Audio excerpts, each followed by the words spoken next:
प्रभु यीशु मसीह के नाम में आप सभी को मेरा अभिनंदन। आइए मेरे साथ निकालिए यहूदा की पत्री, उसका 12वां पद। यहूदा की पत्री, उसका 12वां पद। और जैसे कि हम जानते हैं मेरे प्यारे भाई और बहन, हम यहूदा की पत्री में से अध्ययन कर रहे हैं और अब तक 12 पद तक हम पढ़ चुके हैं और बहुत सी ऐसी बातें हमने सीखी हैं जो आज इस समय के लिए हमारे लिए बहुत ही आवश्यक है। भले ही ये वचन आज से 2000 साल पहले लिखे गए, परंतु जब हम इन्हें पढ़ते हैं तो हमको समझ में आता है कि जैसे माहौल आज हम हमारे आसपास देखते हैं, उनसे कई तरह से या फिर बहुत हद तक ये वचन इन चीज़ों से मेल खाते हैं जो कि हमारे लिए बहुत ही आवश्यक है। और आज भी प्रभु की दया से हम उन वचनों को आगे पढ़ेंगे और प्रार्थना करते हैं या करेंगे कि परमेश्वर हमें इन वचनों का मतलब समझाए, सिखाए, ताकि हम अपने जीवन को प्रभु के इन वचनों के आधार पर बिता पाएं।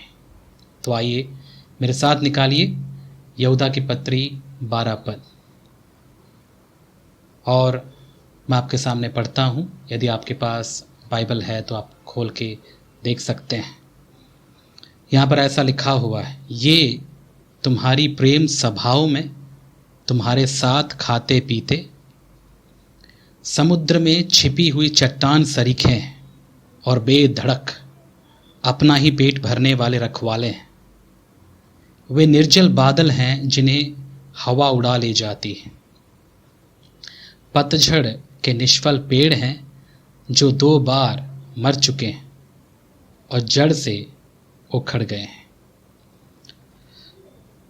12 पद में बहुत सारी बातें हैं हमें सीखने के लिए और हमने इनमें से पहले ही कुछ बातों को हमने सीख लिया, जैसे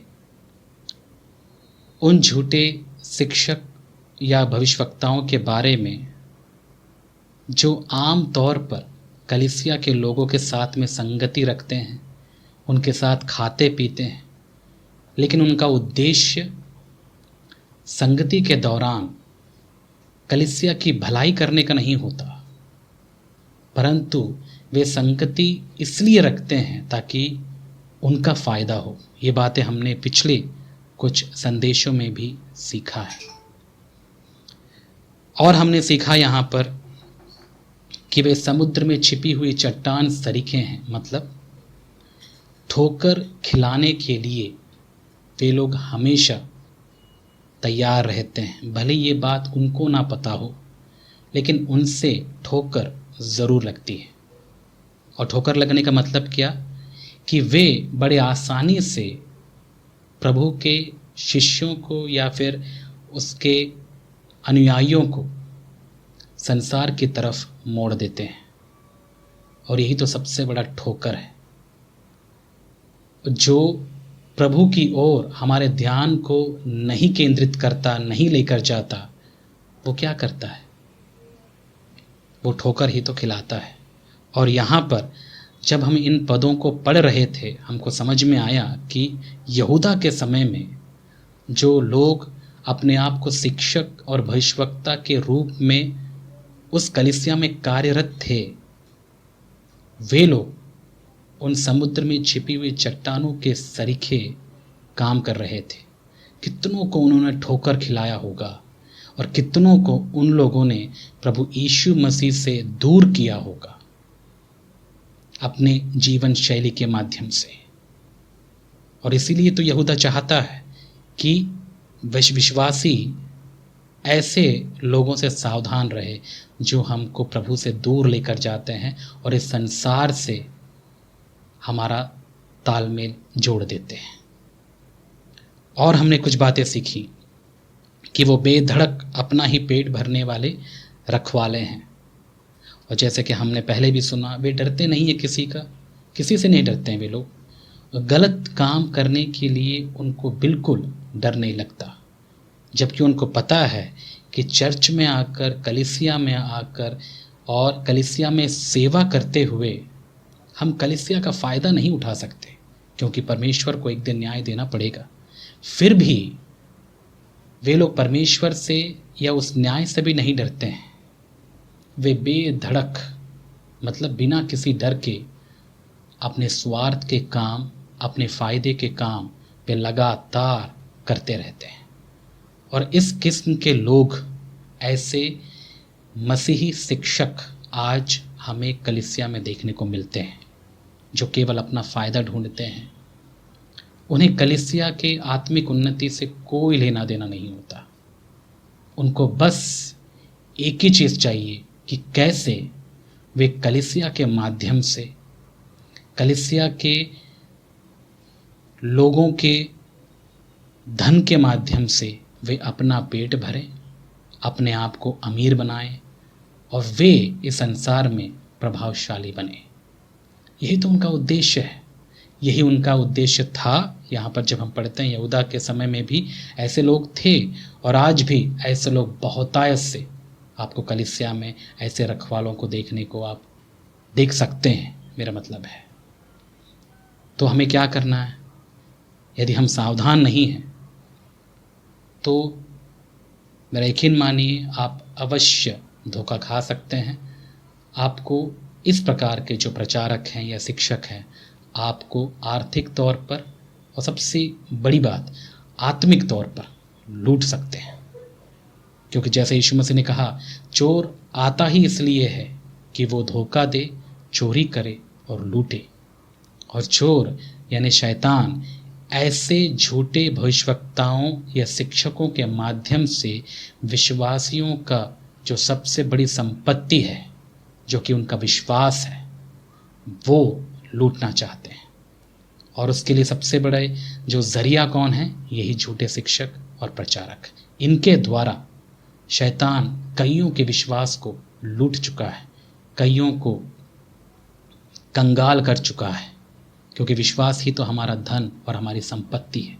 इसलिए यहूदा का जो मुख्य उद्देश्य है इस पत्री के माध्यम से, वो चाहता है कि विश्वासी अपने विश्वास की रखवाली करे, क्योंकि ये एक ही बार मिला है, दोबारा नहीं मिलेगा। जी हाँ, मैं आपको फिर से समझाना चाहता हूँ, ये विश्वास हमको दोबारा नहीं दिया जाएगा। ये विश्वास केवल हमको एक ही बार मिला और इसीलिए इस विश्वास की रखवाली करना हमारे लिए बहुत ही ज़रूरी है।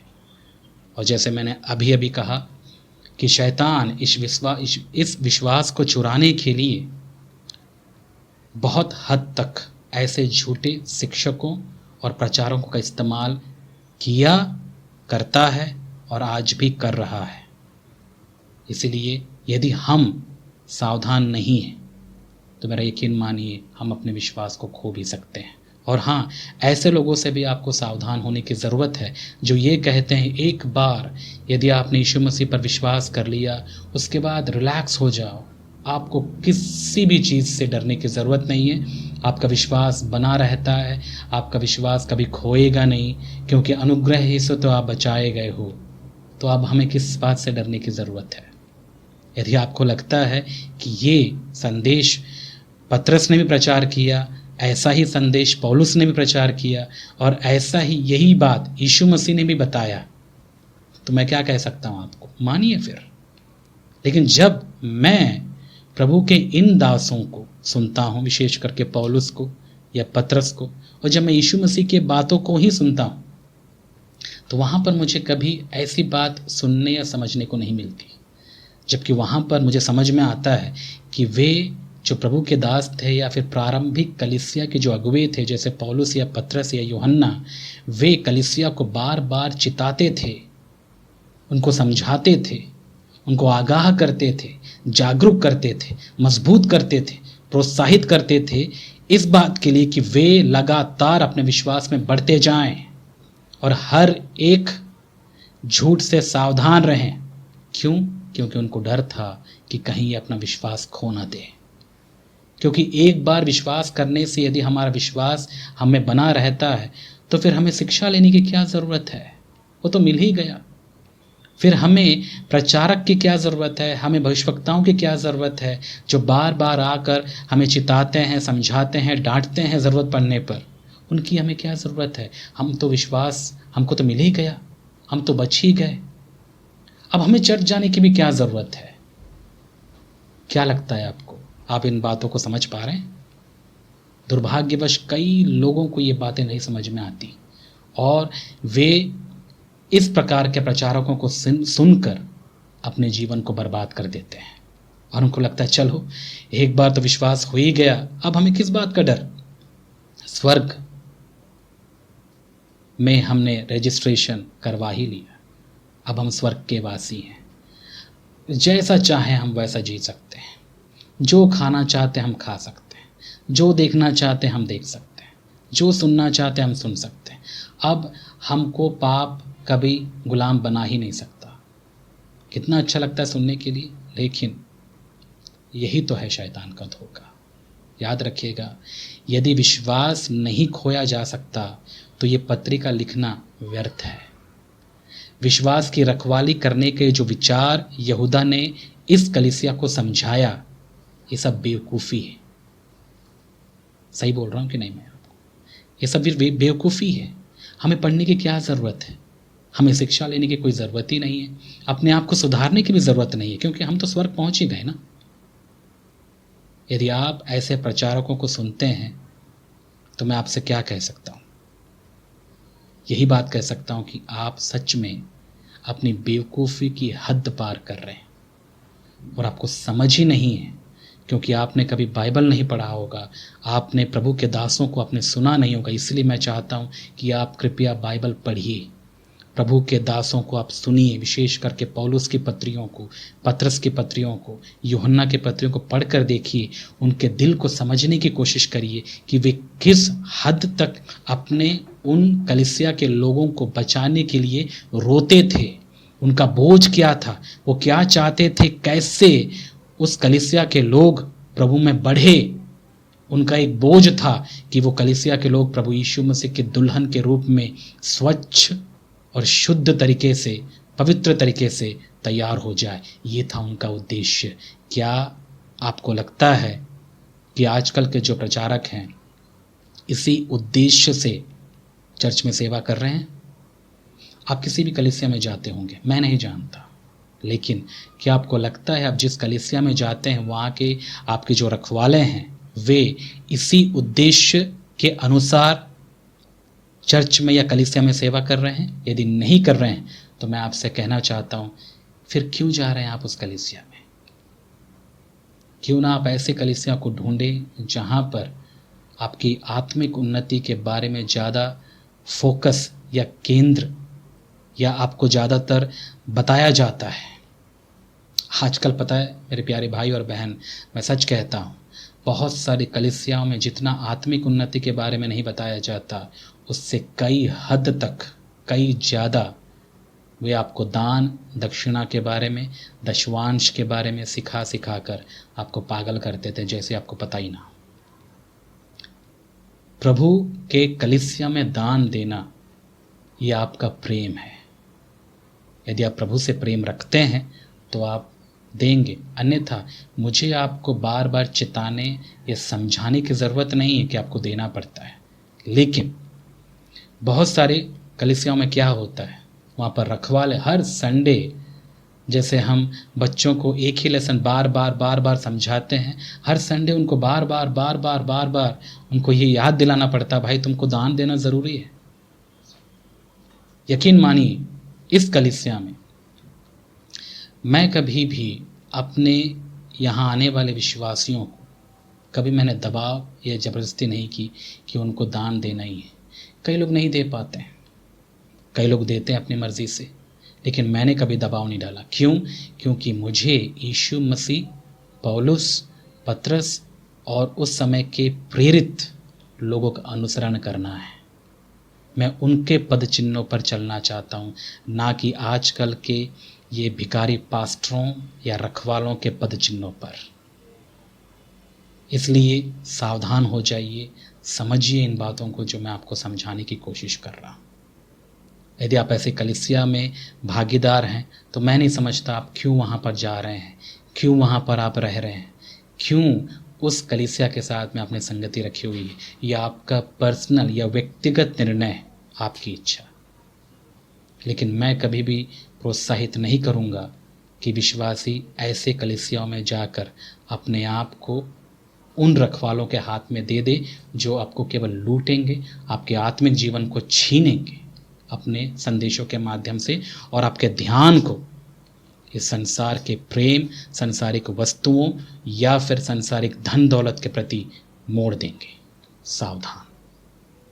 ये सारी बातें हमने सीखी हैं, और हमने ये भी सीखा पिछली बार कि वे निर्जल बादल हैं जिन्हें हवा उड़ा ले जाती है। मतलब मैंने समझाया था इस बात को, बादल तो हैं लेकिन उसमें पानी नहीं है।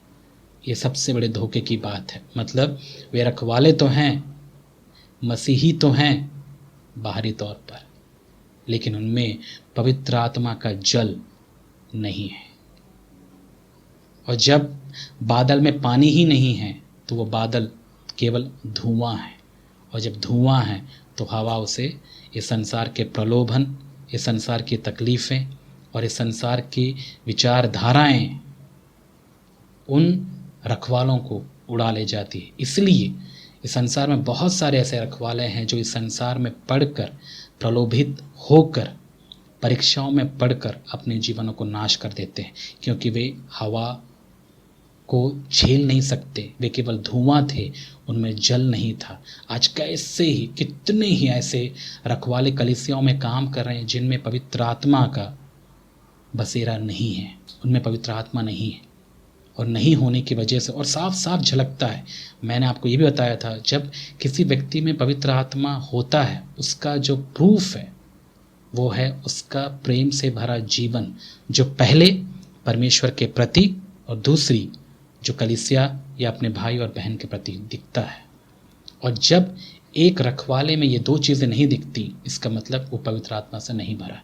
भले ही वो कितने ही चंगाइयाँ कर रहा हो, भले वो कितने अन्य भाषा में ज़ोर ज़ोर से चिल्ला चिल्ला कर बातें करता हो, ये सब बकवास और ढोंग और पाखंडपन हो जाएगा। क्योंकि यही बात तो पौलुस ने भी कहा, यदि मैं ये सारी बातें करूं, 13 अध्याय में यदि आप पढ़ेंगे 1 कोरिन्थियों में, वहाँ पर पौलुस कहता है, यदि मैं स्वर्गदूतों की बोलियाँ बोलूँ, मेरे भविष्यवाणी से ये हो जाए और मेरे विश्वास से पहाड़ यहाँ से उखड़ कर दूसरी जगह गिर जाए, फिर भी यदि मैं प्रेम ना रखूँ तो मैं ठनठनाता हुआ पीतल और झनझनाती हुई झांझ हूँ। बस आवाज़ें आएंगी लेकिन दम नहीं होगा। दम जब हवा आती है, संसार का बहाव हमारे विरुद्ध आता है, ये प्रलोभन आते हैं, जब परीक्षाएं आती हैं, जब तकलीफ़ें आती हैं, हम उनको झेल नहीं पाएंगे। ऐसा बहुत सारे रखवालों के साथ में हो जाता है। और यहूदा भी इन चीज़ों को गौर किया होगा उस समय, तभी तो ये बातें उन्होंने लिखी है कि ये रखवाले बादल तो हैं लेकिन इनमें जल नहीं है।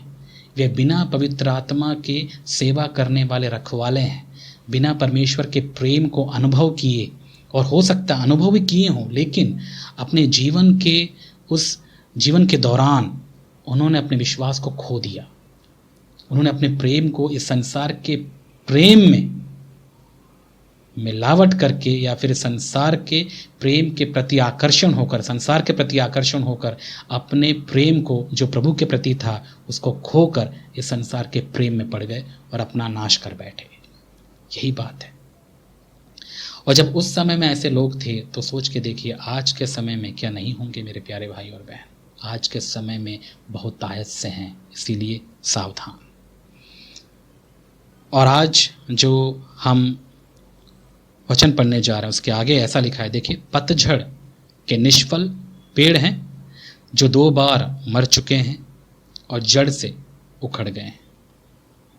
बहुत अच्छी बात है, पतझड़ के निष्फल पेड़ हैं। तो यहाँ इस पद को पढ़ने के बाद हमको एक बात समझ में आता है, यहूदा उदाहरण के तौर पर उन झूठे शिक्षकों और प्रचारकों या फिर भविष्यवक्ताओं के गुणों को उन कलीसिया के लोगों के सामने प्रकट करते हैं और बताते हैं कि यदि मैं डायरेक्ट बताऊं तो शायद चीज़ें समझ में ना आए तो उदाहरण के रूप में उन भविष्यवक्ताओं के बारे में, उन शिक्षकों के बारे में क्या कहते हैं कि वे निष्फल पेड़ हैं, जैसे पतझड़ में होता है। पतझड़ मतलब जहाँ पर पत्ते झड़ जाते हैं, सूख जाते हैं, और ऐसे पेड़ों में हमको फल नहीं दिखता।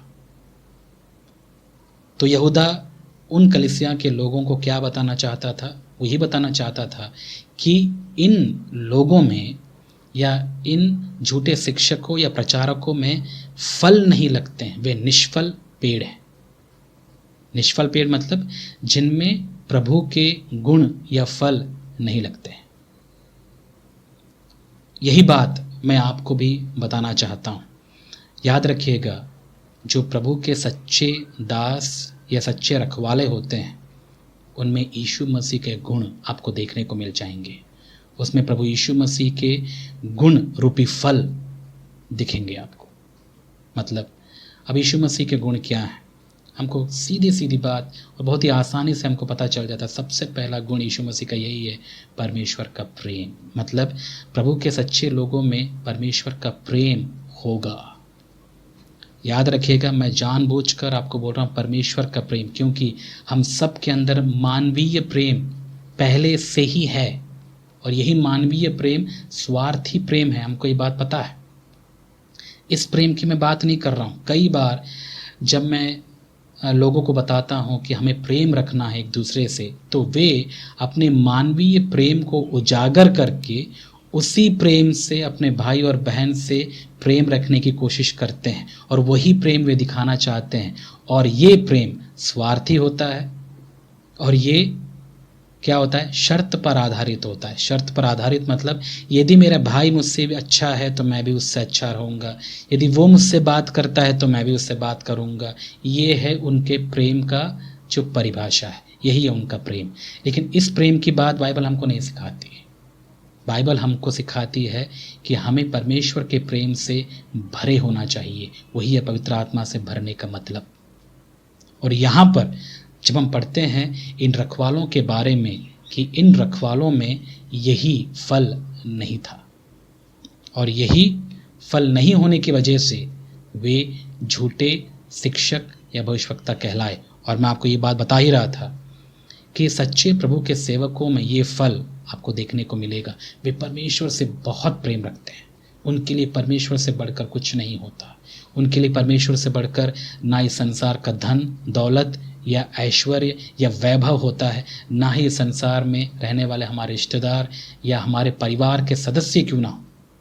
उन सबसे बढ़कर उनके लिए परमेश्वर ही होता है।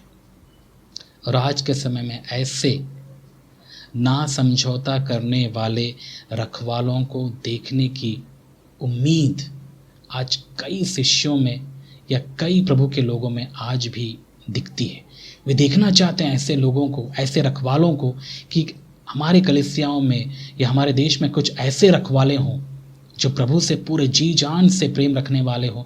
उनके लिए परिवार बाद में, उनके लिए उनका काम बाद में, उनका जॉब बाद में, उनका इस संसार का रिश्तेदारी बाद में, उनके दोस्त बाद में, सब कुछ बाद में, पहले परमेश्वर। ऐसे रखवाले यदि आपके कलीसियाओं में हैं तो मैं कहना चाहता हूँ आप धन्य हैं कि परमेश्वर ने आपको ऐसे रखवाले दिए हैं। यदि नहीं हैं तो मैं कह सकता हूँ हाय आप पे, क्योंकि आप पर बड़ी विडंबना आ गई।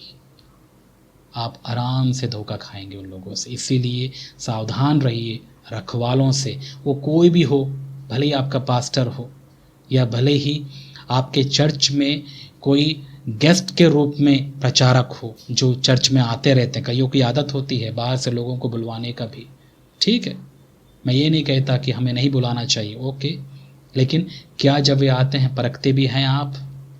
क्या आप परख सकते हैं? परखने का दम रखते हैं अपने में? परखना बहुत ज़रूरी है कि उनमें वो परमेश्वर का प्रेम की झलक दिखता है कि नहीं दिखता। वे परमेश्वर के लिए कितना ज़्यादा प्रेम रखते हैं, वे कितना समझौते की ज़िंदगी नहीं जीते हैं। ये सारी चीज़ें यदि आप आत्मिक हैं तो आपको समझ में आ जाएगा। इसीलिए यही है प्रभु के सच्चे सेवक या फिर रखवालों के गुण। उनमें प्रेम कूट कूट कर होता है। उनके लिए कुछ मायने नहीं रखता। परमेश्वर से बढ़कर उनके लिए कुछ नहीं होता। इसके विपरीत यदि हम देखें, ये इस प्रकार के जो रखवाले हैं, इनमें ऐसा नहीं होता। इनके लिए सबसे इंपॉर्टेंट क्या है? ये संसार।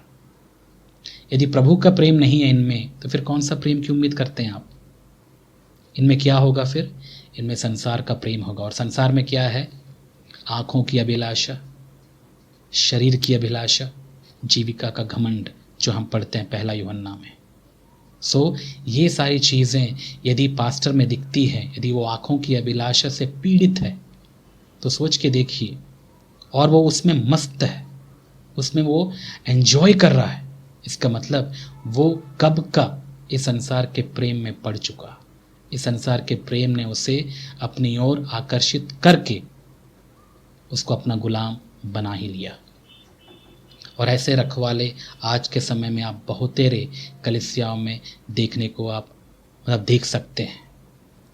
ये वही प्रचारक हैं, ये वही शिक्षक हैं जो इस संसार से प्रेम रखने वाले हैं। इनमें परमेश्वर का प्रेम नहीं होता, वे निष्फल हैं। इसीलिए वे लोग क्या हैं? निष्फल हैं, इनमें फल नहीं लगता।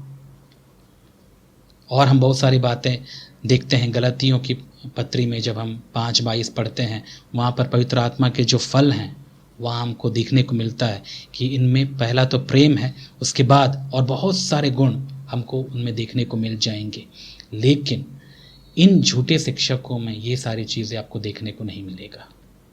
उनमें ना तो परमेश्वर का आनंद होता है, ना ही उनमें धीरज होता है, ना ही उनमें परमेश्वर की शांति होती है। हमेशा गिल्ट से परेशान रहते हैं ये लोग, मतलब इनमें शांति नहीं होती है, क्योंकि वे पाप करते रहते हैं, और पाप करने वाला कभी शांति से नहीं जीवन बिताता। जिसका परमेश्वर के साथ में अच्छा रिश्ता है वही तो शांति से अपना जीवन बिताएगा। लेकिन जिसका परमेश्वर के साथ में झगड़ा है, पाप करके परमेश्वर के क्रोध को उसने नेवता दिया, आपको क्या लगता है कि वह शांति से जी सकता है? नहीं। यही तो कारण है कि संसार के लोगों में शांति क्यों नहीं है। पता है क्यों नहीं है? क्योंकि इनका परमेश्वर के साथ में रिश्ता अच्छा नहीं होता है। और ऐसा ही आप अशांति की आत्मा आज बहुतेरे कलीसिया में भी आपको देखने को मिल जाएगा, क्योंकि बहुत से कलीसिया के लोग अपने रिश्ते को प्रभु के साथ सही नहीं रखते हैं। वे लोग पाप पे पाप करते जाते हैं, और परमेश्वर के साथ का जो उनका रिश्ता है उनका कमज़ोर पड़ जाता है, और वे अशांत हो जाते हैं अपनी ज़िंदगी में। इसलिए ऐसी परिस्थिति से क्यों जाएं मेरे प्यारे भाई और बहन? आप ऐसे परिस्थिति में क्यों पड़ो? क्या मजबूरी है आपको अशांति का जीवन जीने की? एक बार जब प्रभु में हमको मौका मिला कि हम शांति से प्रभु के साथ अपने संगति और रिश्ते को बनाकर हम जिएं और उसकी शांति को हम अनुभव करते रहें, तो उसमें हमको बढ़ना है। हमको पाप करते हुए परमेश्वर से झगड़ा मोल नहीं लेना है। और आपको यह पता होगा कि परमेश्वर का क्रोध तो इस संसार पर ऑलरेडी है, क्योंकि वे परमेश्वर के दुश्मन हैं, झगड़ा उनमें, इसलिए वे अशांत हैं। लेकिन प्रभु के लोगों में ऐसा नहीं होना चाहिए। विशेष करके प्रभु के जो रखवाले हैं, या विशेष करके मतलब जो चर्च के रखवाले हैं, उनमें शांति का ये गुण होना ही चाहिए। और ये जो यहूदा जिन लोगों के बारे में वो बता रहा है, उन लोगों में ये फल नहीं उसने देखा, उसने नहीं देखा, उसको नहीं मिला। मतलब ये पतझड़ के निष्फल पेड़ जैसे हैं, इनमें कोई फल नहीं लगता। और याद रखिएगा, जिन पेड़ों में फल नहीं लगते हैं, क्या होता है उनका? आपने पढ़ा होगा यीशु मसीह के बारे में भी एक घटना हम पढ़ते हैं बाइबल में, कि जब यीशु मसीह रास्ते से गुजर रहे थे, उसने एक अंजीर के वृक्ष को देखा, और देखने के बाद उसने उम्मीद किया कि वहाँ पर कुछ फल होगा, लेकिन फल नहीं मिला। तो यीशु मसीह ने कहा, तो ऐसा ही रह जाए। और वहाँ पर वो पेड़ श्रापित हुआ, और वो पेड़ सूख कर मर गया। और यही बात हम यीशु मसीह के वचनों में भी पढ़ते हैं कि जो पेड़ फल नहीं लाता, उनके साथ क्या होता है? आपको लगता है जो पेड़ फल नहीं लाता, उनको हम अपने बगीचे में या अपने खेत में लगा के ही रखते हैं? नहीं, उसको हम उखाड़ कर फेंक देते हैं और आग में झोंक देते हैं। यही बात यीशु मसीह ने कहा, जो पेड़ फल नहीं लाता, उसको काटा जाएगा और आग में झोंक दिया जाएगा। इसका मतलब जो रखवाले प्रभु के गुणों का फल अपने जीवन में नहीं लेकर आते, वे एक दिन नरक के आग में झोंक दिए जाएंगे। मतलब वे हमेशा हमेशा के लिए नरक में नाश हो जाएंगे। सोच के देखिए कितनी बड़ी ये बात है जो मैं आपसे कह रहा हूँ। इसलिए फल होना बहुत ज़रूरी है। कोई भी निष्फल, यानी पेड़ बिना फल के अच्छा लगता ही नहीं है। हम भी नहीं छोड़ते हैं उसको, उखाड़ कर हम फेंक देते हैं। तो परमेश्वर क्यों छोड़ेगा? परमेश्वर भी नहीं छोड़ेगा। और इसीलिए यदि आप प्रभु के रखवाले हैं तो आप हमेशा देखिए क्या आप में प्रभु के फल रहे हैं या नहीं, क्योंकि परमेश्वर बहुत जल्द इस संसार का न्याय करेगा यीशु मसीह के द्वारा। और जितने भी निष्फल पेड़ हैं, जितने भी निष्फल रखवाले हैं, जो दूसरों को फल पैदा करने के लिए प्रोत्साहित करते तो हैं, लेकिन खुद में वो फल उनको नहीं होता, उनमें नहीं होता, और ऐसे पेड़ों को, ऐसे रखवालों को परमेश्वर काटेगा और उनको आग में झोंक देगा। कितनी भयानक परिस्थिति होगी ये। तो यही बात यहूदा इनको बताना चाहता है कि वे पतझड़ के निष्फल पेड़ हैं। और जब हमने ये बात सीखा कि वे पतझड़ के निष्फल पेड़ हैं, मतलब उनमें फल नहीं लगता, अब आप में ये सवाल नहीं उठता आखिर क्या बात हो गई, क्यों उनमें फल नहीं लगता? फल तो लगना चाहिए। जैसे कि हम कोई पेड़ लगाते हैं, उदाहरण के तौर पर यदि हम आम का पेड़ लगाए हैं तो आम का पेड़ फल लाता ही है। यदि फल नहीं ला रहा है तो क्या, इसका क्या मतलब है? यहाँ पर यहूदा ने भी बताया कि ये जो रखवाले हैं इनमें फल नहीं लगते हैं, वे लोग निष्फल हैं, इनमें कोई फल नहीं है, परमेश्वर के गुण इनमें नहीं दिखते हैं। क्यों ये फल रहित पेड़ जैसे हैं? उसका उत्तर यहूदा आगे देता है और कहता है ये 2 बार मर चुके हैं। अब समझ में आया आपको? ये मरे हुए लोग हैं और मरे हुए पेड़ कभी फल नहीं लाते हैं। 2 बार मर चुके हैं, इसका क्या मतलब है? इसका मतलब हम समझते हैं, यदि आप इस बात को जानते हैं कि जब हम इस संसार में अपने माता पिता के द्वारा पैदा होते हैं, हम मरे हुए ही पैदा होते हैं, क्योंकि ये श्राप हमको आदम से देखने को मिलता है। क्योंकि आदम ने जब वो फल खाया जिसको परमेश्वर ने मना किया था, तब परमेश्वर ने आदम से कहा कि जिस दिन ये तू फल खाएगा उस दिन तू मर जाएगा। तो उस समय 2 प्रकार की मृत्यु आदम को झेलना पड़ा। सबसे पहली आत्मिक मृत्यु जो कि पहले आ गई, उसका परमेश्वर के साथ में रिश्ता टूट गया। उसकी जो दोस्ती थी परमेश्वर के साथ वो नहीं रही, और परमेश्वर नहीं होने की वजह से उसकी आत्मा मृतक दशा में आ गई, मतलब वो मर गई। उसके बाद फिर वो शरीर में जीता रहा और एक दिन शरीर में भी उसने मृत्यु को अनुभव किया। 2 प्रकार की मृत्यु, आत्मिक प्लस शारीरिक। उसके बाद जितने भी बच्चे या उसके संतान पैदा हुए इसी अवस्था में पैदा हुए, ऐसे ही वे ये लोग थे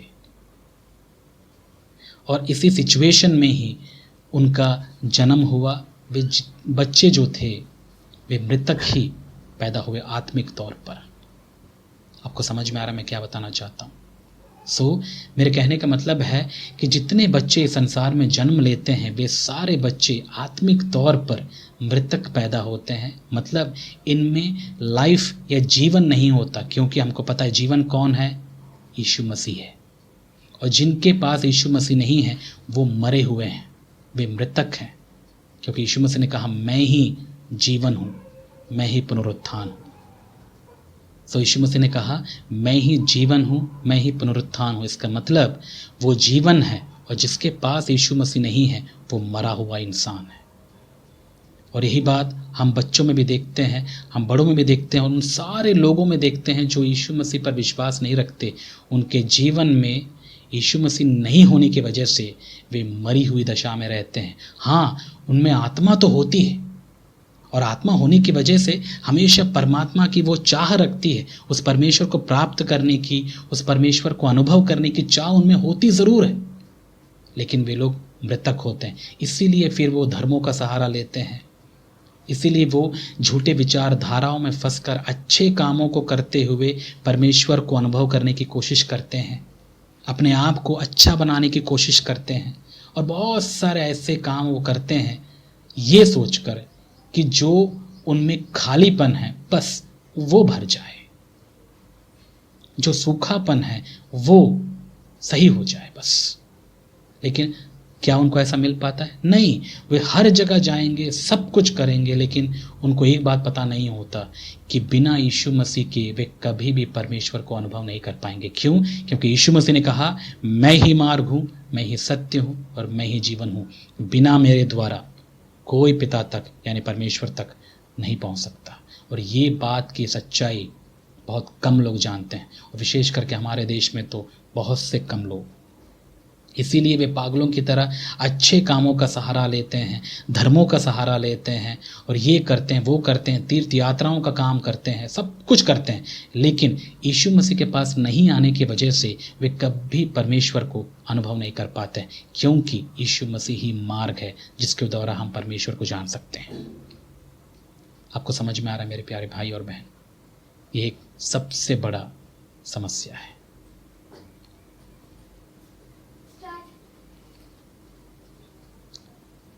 और यहाँ पर जब हम इस बात को पढ़ते हैं, हमको समझ में आता है कि वे निष्फल क्यों हो गए, क्योंकि वे मर गए, और 2 बार। और जैसे मैंने आपको बताया अभी अभी कि 2 बार मरने का मतलब है कि जब एक इंसान पैदा होता है वो मृतक अवस्था में ही पैदा होता है, और वो मृतक अवस्था में ही पलता है, बढ़ता है, शरीर में वो जिंदा रहता है, आत्मा भी उसके अंदर रहती है, लेकिन उस आत्मा में जीवन यानी परमेश्वर की आत्मा उनमें नहीं होने की वजह से, परमेश्वर के साथ उनकी संगति नहीं होने की वजह से वे मृतक अवस्था में ही जीते हैं। हमेशा एक लालसा होती है कि कैसे मैं अपने मन को शांति से भरूं, कैसे मैं संतुष्टि को प्राप्त करूं। संतुष्टि नाम की चीज ही उनमें नहीं होती, क्योंकि जीवन नहीं है उनमें, मृतक हैं वे लोग। फिर क्या होता है? उसके बाद हमें यीशु मसीह के बारे में पता चलता है कि हाँ, यीशु मसीह पर यदि हम विश्वास करते हैं तो हमें परमेश्वर के साथ एक नए रिश्ते की शुरुआत हो जाती है।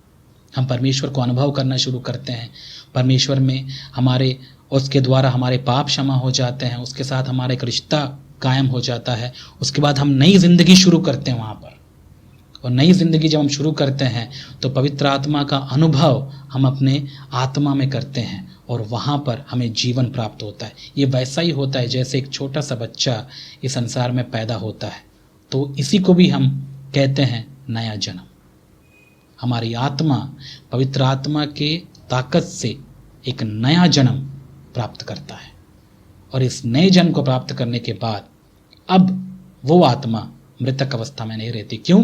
क्योंकि इस आत्मा में प्रभु यीशु मसीह की आत्मा आने की वजह से यह आत्मा जीवित हो जाती है, परमेश्वर के साथ में इसका एक रिश्ता बन जाता है। तब ये आत्मा प्रभु के स्वभाव यानी यीशु मसीह के स्वभाव, उसके गुण, उसकी समानता में बढ़ना शुरू हो जाता है। और इसी को हम कहते हैं प्रभु में बढ़ना। प्रभु में बढ़ने का क्या मतलब है? प्रभु के स्वभाव में, उसकी समानता, उसके स्वरूप में बढ़ना ही तो प्रभु में बढ़ना है। इसलिए हमेशा मैं आपसे ये बात कहता हूँ कि आप गौर करिए। आप यदि कहते हैं कि मैं प्रभु में बढ़ा हूँ, तो आप सवाल करिए कितना आप प्रभु में बढ़ पाए, कितना आप प्रभु में बढ़े हैं। मतलब कितना आप यीशु मसीह के जैसे बन पाए आज तक। क्या आप में यीशु मसीह के वो गुण, ये विशेष करके प्रेम पाया जाता है? क्या आपकी सोच यीशु मसीह के जैसे बन पाई है? क्या आपका देखना यीशु मसीह के जैसा ही है? आपका नजरिया कैसा है? क्या यीशु मसीह के जैसा है, या फिर संसार में उन ज्ञानियों के जैसा है जो ज्ञान का दावा तो करते हैं लेकिन है परमेश्वर की नजर में मूर्ख? कैसा है आपका नजरिया? आपके सुनने की आदतें कैसी हैं? क्या वही चीजें सुनते हैं जो यीशु मसीह सुनना चाहते हैं या सुनते हैं? आपके लिए क्या है प्राथमिकताएं? क्या वही प्राथमिकताएं हैं जो यीशु मसीह की प्राथमिकताएं हैं या आपकी प्राथमिकताएं यीशु मसीह से कुछ और हैं? आप यदि इस बात को गौर से देखेंगे या लेंगे तो आप समझ पाएंगे आप में और मुझ में कितनी ही ऐसी बातें हैं जो यीशु मसीह से मेल नहीं खाती। इसका मतलब हम प्रभु में नहीं बढ़ पा रहे हैं। यही तो है मतलब प्रभु में बढ़ने और नहीं बढ़ने का मतलब। और कई विश्वासी, ये बात बहुत दुखित करती है मुझे भी, कि जब मैं उनके जीवनों को देखता हूँ उनमें यीशु मसीह मुझे नहीं दिखता, उनमें शैतान दिखता है। कई बार झगड़ा, चोरी, बैर, लड़ाई, कड़वाहट, चुगलियां और हर प्रकार की जो संसारिक गंदगी होती है उनमें कूट कूट कर भरा होता है, और फिर भी बड़े शान से कहते हैं कि हम मसीह लोग हैं। मेरे प्यारे भाई और बहन, धोखा ना खाएं। शैतान भी कई बार आपको बेवकूफ़ बनाता है और कहता है तुम मसीही हो। अरे क्या फ़र्क पड़ता है यीशु मसीह के समान गुण पैदा करने का, उसके लिए फल लाने का। चर्च में तो जा ही रहे हो, बाइबल तो पढ़ ही रहे हो, वचन भी सुन ही रहे हो, बस काफ़ी है इतना। और ऐसा ये बातें सुनकर, ऐसा समझकर कई विश्वासी रिलैक्स्ड हो जाते हैं और वो समझौता कर बैठते हैं। कितनी दुखी करने वाली ये बातें हैं।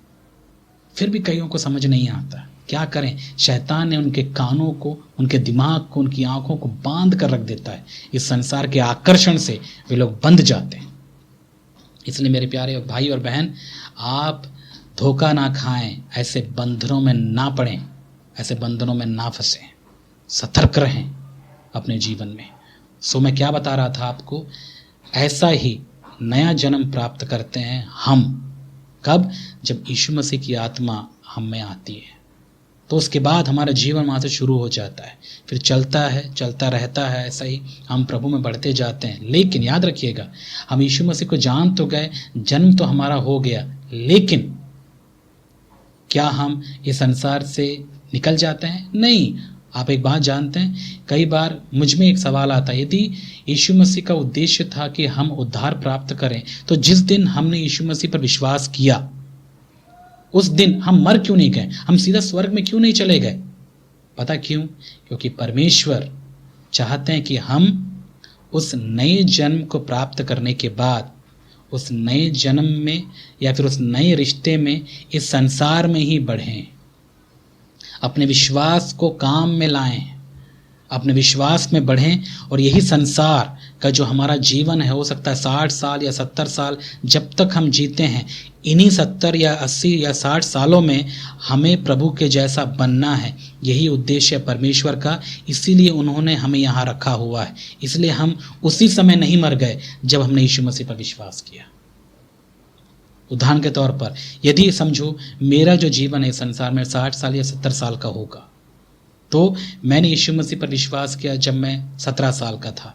तब से लेके जब तक मेरी आयु है इस संसार में, तब तक मेरा जीवन मैं जीऊँगा, और जीते जीते मैं कितना प्रभु को अपने जीवन में काम करने की अनुमति दूंगा और कितना मैं प्रभु के जैसा बनता जाऊंगा, ये मेरा उद्देश्य है। मतलब ऐसा ही हम सबका उद्देश्य होना चाहिए। हमको प्रभु के जैसा बनते जाना है।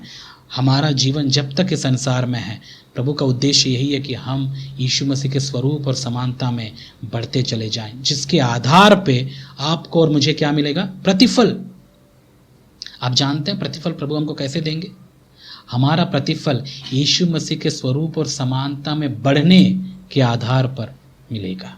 मतलब जब प्रभु यीशु मसीह आएंगे तो वो हमें देखेंगे कि हम कितने परसेंट यीशु मसीह के जैसे इस संसार में हम बढ़ पाए। यदि 30% है, 30% का जो प्रतिफल है वो आपको या मुझे मिलेगा। यदि आप 70% बढ़े हैं तो 70% के हिसाब से परमेश्वर आपको प्रतिफल देगा। तो मतलब हमारा प्रतिफल कौन है? यीशु मसीह ही हमारा प्रतिफल है। जिसमें जितना यीशु मसीह का स्वरूप और उसका स्वरूप बढ़ेगा, ये वह स्वरूप में बन पाएगा, उतना ही उसको प्रतिफल मिलने वाला है। ये बात कई दिनों तक मुझे नहीं पता था, लेकिन जब मुझे पता चला, मैं अपने जीवन को और भी गंभीरता से लेता गया और मैंने अपने उद्देश्य में, अपने लाइफ में इस उद्देश्य को मैंने अपना गोल बना लिया कि मेरा उद्देश्य है कि मैं अपने जीवन में प्रभु यीशु मसीह के जैसे बनता चला जाऊं, ताकि मुझे यीशु मसीह नाम का वो प्रतिफल उसके स्वरूप या समानता के नाम का जो प्रतिफल है मुझे परमेश्वर से प्राप्त हो। यही बात मैं आपको भी एनकरेज या प्रोत्साहित करता हूँ मेरे प्यारे भाई और बहन। आपका उद्देश्य यही है कि आप प्रभु यीशु मसीह के जैसे बनते चले जाएं। इस उद्देश्य को ना समझते हुए कई लोग फिर से यीशु मसीह पर विश्वास करते तो हैं, उसके बाद फिर से इन संसार के आकर्षण में, याद रखिएगा हमको यीशु मसीह ने यहाँ पर क्यों रखा कि हम प्रभु यीशु मसीह के जैसे बनते चले जाएं, हम अपने विश्वास को काम में लाएं, हम अपने प्रभु के प्रेम में बढ़ते चले जाएं। लेकिन याद रखिएगा ये संसार में जब हम हैं, ये संसार में परीक्षाएं हैं, प्रलोभन हैं, तकलीफें हैं, इन सब से गुजरना हमको पड़ेगा। यही तो परमेश्वर का उद्देश्य है, ताकि हम इस संसार में से होकर जाएं जैसे यीशु मसीह भी संसार में पैदा हुए और इस संसार के सारे प्रलोभनों परीक्षाओं को झेलते हुए विजयी होकर एक दिन राजा के जैसे वे लोग, मतलब यीशु मसीह जीत हासिल की, विजयी हुए। इसलिए यीशु मसीह हारे हुए इंसान नहीं थे और वो चाहते हैं, परमेश्वर चाहते हैं कि हम भी हारे हुए इंसान ना बने। वो चाहते कि हम भी विजयी जीवन जिए जैसे यीशु मसीह जिया। लेकिन दुर्भाग्यवश पता है क्या होता है, कई विश्वासी और कई झूठे शिक्षक और मसीह लोग भी अपने जीवन को यीशु मसीह के प्रेम में बना के नहीं रख पाते और धीरे धीरे अपने आत्मा में वे लोग प्रभु से दूर होते चले जाते हैं। उनका रिश्ता कमज़ोर पड़ जाता है, उनकी संगति कमज़ोर पड़ जाती है और फिर से वे सांसारिक सुख, सांसारिक अभिलाषाओं, इस सांसारिक कंफर्टेबिलिटी में फंस कर अपने आप को प्रभु से दूर कर लेते हैं और उनकी दशा पहले की दशा से भी बदतर होना शुरू हो जाती है। और धीरे धीरे ऐसे चलते हुए एक समय आता है जब वे पूरी तरह से वे लोग अपने आत्मा में प्रभु की उपस्थिति को खो देते हैं। और प्रभु का चले जाने का मतलब पता है क्या है? फिर से मृत्यु की दशा उनके जीवन में आ गई, फिर दोबारा वे लोग मर गए। मैं आपको सच बताऊं, आजकल कलीसियाओं में ऐसे मरे हुए इंसान आपको देखने को मिल जाएगा। गौर से देखिएगा। और मैं चाहता हूं हम खुद भी अपने आप को परखें कि मैं या आप कहीं ऐसी अवस्था में तो नहीं हैं। क्या आप प्रभु के प्रेम में, उस प्रेम में अभी भी बने हुए हैं? क्या आप में कहीं वो पहला सा प्रेम कम तो नहीं हो गया, ठंडा तो नहीं हो गया? क्या आप प्रभु में जल रहे हैं? यदि नहीं है तो कहीं ना कहीं आपको टटोलने की ज़रूरत है। कहीं ना कहीं ऐसा लगता है कि आप प्रभु से दूर हो गए हैं, आप इस संसार में पड़ गए हैं, इस संसार की अभिलाषाओं में अपने जीवन को आपने बर्बाद कर दिया और आप फिर से उस मृतक की दशा में आ पहुंचे। 2 बार मर जाने का मतलब यही है। पहली मृत्यु की दशा में तो हम थे ही, यीशु मसीह को जानने के बाद नया जन्म हुआ, हमें एक जीवन प्राप्त हुआ। फिर इस संसार के आकर्षण में हम पढ़कर अपने जीवन को हमने क्या कर दिया? फिर से नाश कर दिया, फिर हमने खो दिया, हम फिर मर गए। अब बताइए 2 बार मरने के बाद क्या आशा है हमारी? कोई आशा है? अब परमेश्वर क्या करेंगे? क्या लगता है आपको? एक बार तो उसने यीशु मसीह को हमारे लिए भेज ही दिया, हमारे लिए यीशु मसीह ने जान दिया ताकि हमको ये जीवन प्राप्त हो। और दोबारा यदि हमने उस विश्वास को बना के नहीं रखा, हमने उस विश्वास को खो दिया, हम मर गए दोबारा, अब यीशु मसीह क्या करेंगे? तो दुर्भाग्यवश ऐसे ही कितने मसीही लोग और विशेष करके जो झूठे रखवाले हैं इसी दशा में आज सेवकाई कर रहे हैं। और एक सवाल उठता है, यदि वो मरे हुए हैं तो फिर ये बड़े बड़े काम वो कैसे कर रहे हैं? क्या ये काम करना कोई मुश्किल है? बताइए, जब परमेश्वर ने कुछ दिया तो क्या लगता है आपको? वो व्यक्ति के परमेश्वर को छोड़ देने से क्या परमेश्वर वो सारी चीज़ें छीन लेता है? नहीं, वो चीज़ें उनमें काम करती रहती हैं। लेकिन काम कौन कर रहा है? परमेश्वर का वो जो दान है, वो जो गिफ्ट है, वो काम कर रहा है, लेकिन परमेश्वर उनके साथ में नहीं। कई रखवालों के जीवन कुछ ऐसे ही चल रहे हैं, 2 बार मर गए। तो ये फल क्यों नहीं लाते हैं? क्यों? क्योंकि वे लोग मरी हुई दशा में हैं, मर गए हैं, 2 बार मर गए। और मरे लोगों से आप कुछ भी उम्मीद नहीं रख सकते। वे केवल ढिंडोरा पीट सकते हैं, बड़ी बड़ी बातें कर सकते हैं और चर्च में बड़े बड़े ज़ोर से हल्ला करते हुए, अन्य अन्य भाषाओं में बात करते हुए वे लोग बहुत बड़ी बड़ी बातें कर सकते हैं, लेकिन उनमें वो फल आपको देखने को नहीं मिलेगा जो यीशु मसीह के सच्चे लोगों में देखने को मिलता है। आपको क्या लगता है कि यीशु मसीह में बढ़ते हुए एक व्यक्ति के लिए आत्मिक वरदान इंपॉर्टेंट या महत्वपूर्ण होते हैं या फिर आत्मिक फल? आपको पता है, आत्मिक फल ये है मुख्य बात है। आत्मिक वरदान परमेश्वर हमको उसकी सेवा के लिए देते हैं, वो ज़्यादा बड़ी बात नहीं है। यदि परमेश्वर जैसी सेवा अपने लोगों से करवाना चाहते हैं, उसके आधार पर वो हमें आत्मिक वरदान देते हैं। फॉर एग्जाम्पल, जैसे प्रभु ने मुझे चाहा कि मैं प्रचार करूं या शिक्षा दूं, तो वो दान प्रभु ने मुझे दिया और उसके आधार पर मैं ये काम कर रहा हूं, जो प्रभु का काम कर रहा हूं, मैं उसके लिए कर रहा हूं।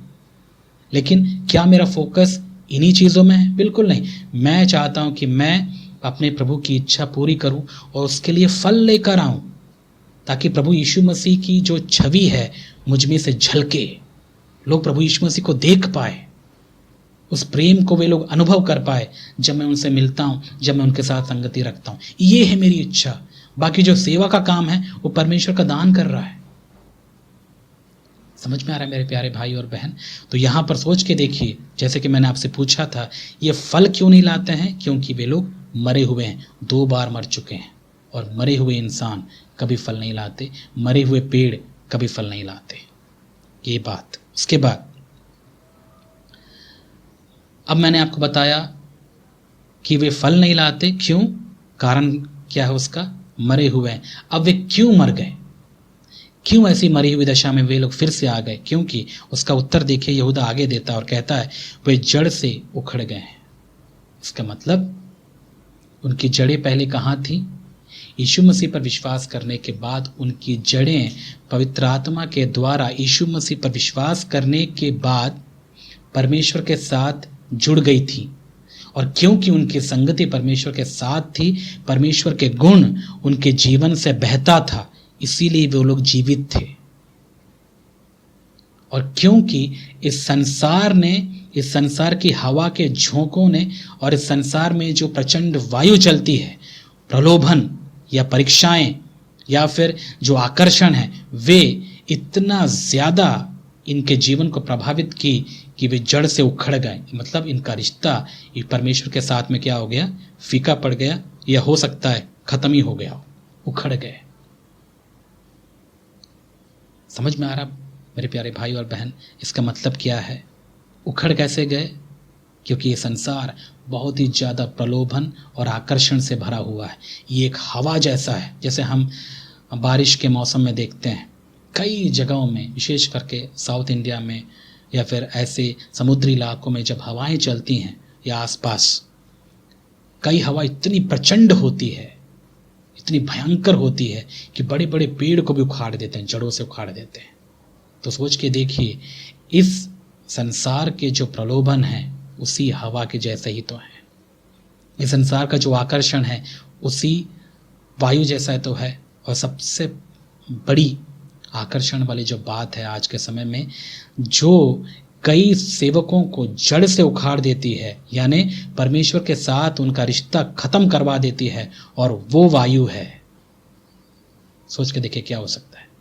पता है वो क्या है? धन, पैसा।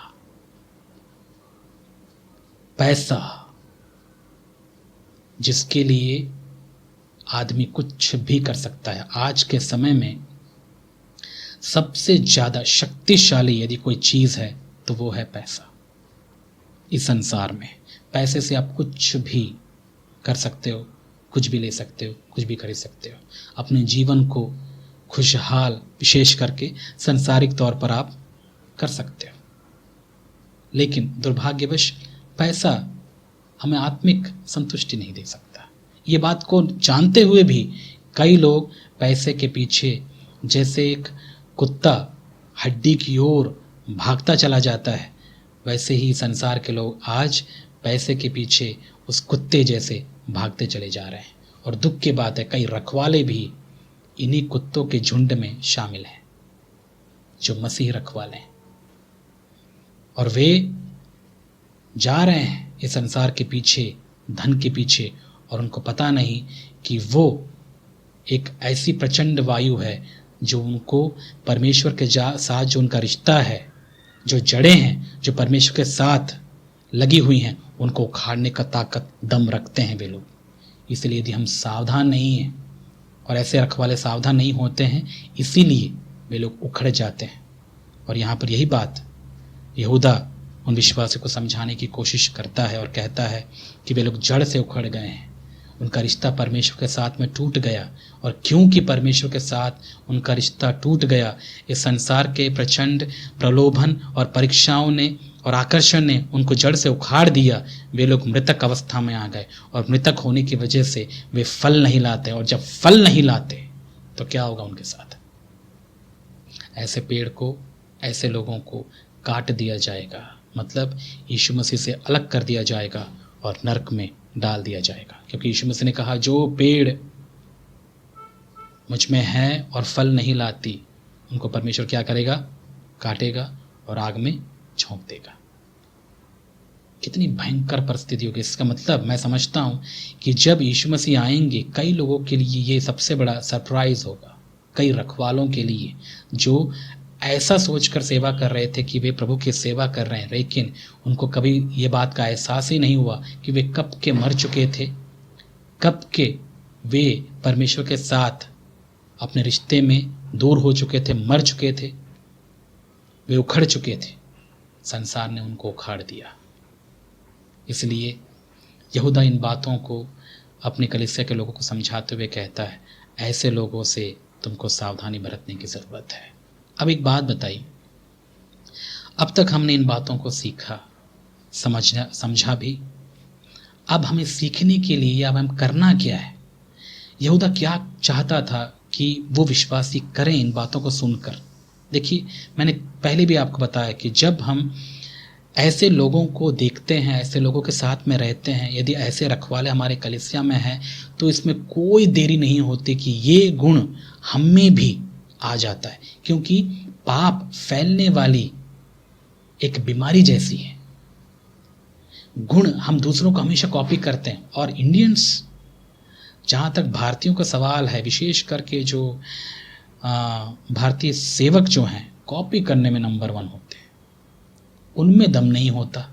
वे अपनी एक छवि तो बना नहीं सकते, वे हमेशा दूसरों को कॉपी करते हैं। और विशेष करके ये जो वेस्टर्न कंट्रीज हैं, पश्चिम जो देश हैं, उन प्रचारकों को कॉपी कर करके वे जीते हैं। उनका लाइफस्टाइल वे लोग चाहते हैं, उनके जैसे कपड़े पहनना चाहते हैं, उनके जैसे दिखना चाहते हैं, उनका विचार रखना चाहते हैं। और अपने कलीसियाओं में ऐसे प्रचारकों को वे लोग बुलाकर अपने कलीसिया को बढ़ाने की कोशिश करते हैं। उनका सीक्रेट एजेंडा या फिर जो उद्देश्य है वो क्या है मुझे नहीं पता, लेकिन जहाँ तक मैं समझता हूँ, ये कॉपी करने वाली जो बात है ये घटिया है। मुझे किसी का कॉपी नहीं करना।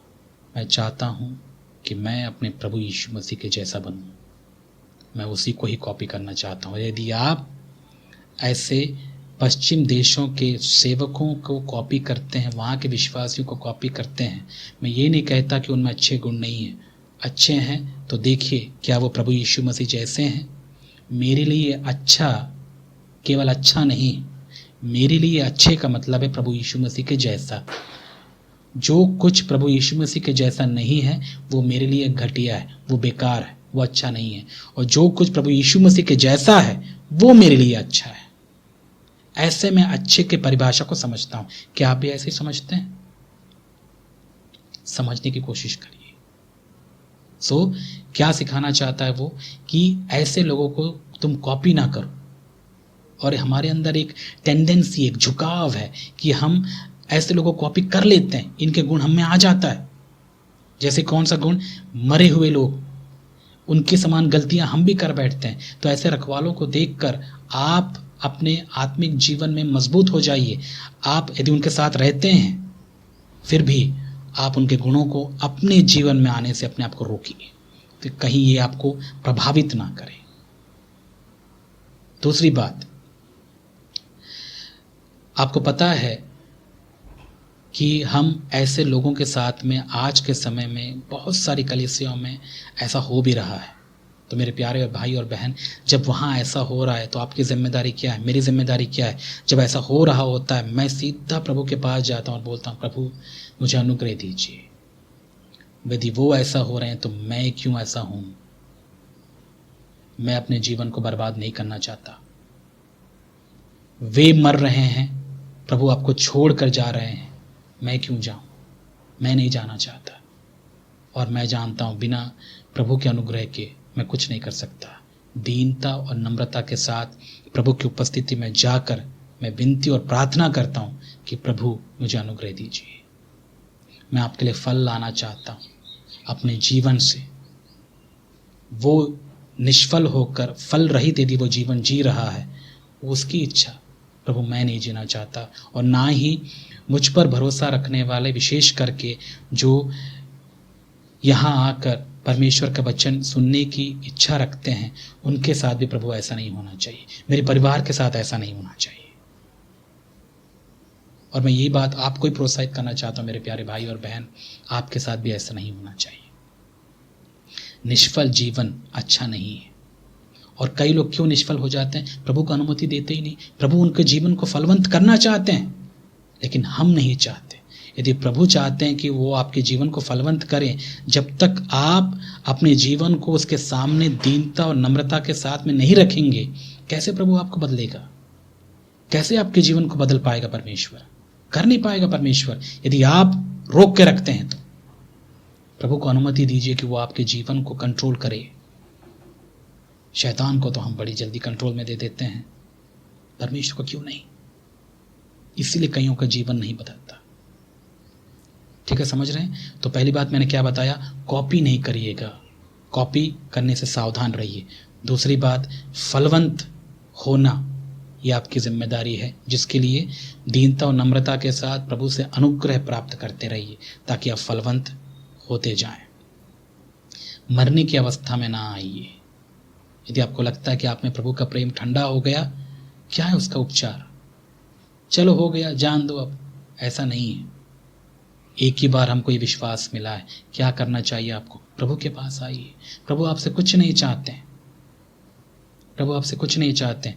बस जैसे आप हैं वैसे प्रभु के पास आकर कहिए, प्रभु आप मेरी हालत जानते हैं।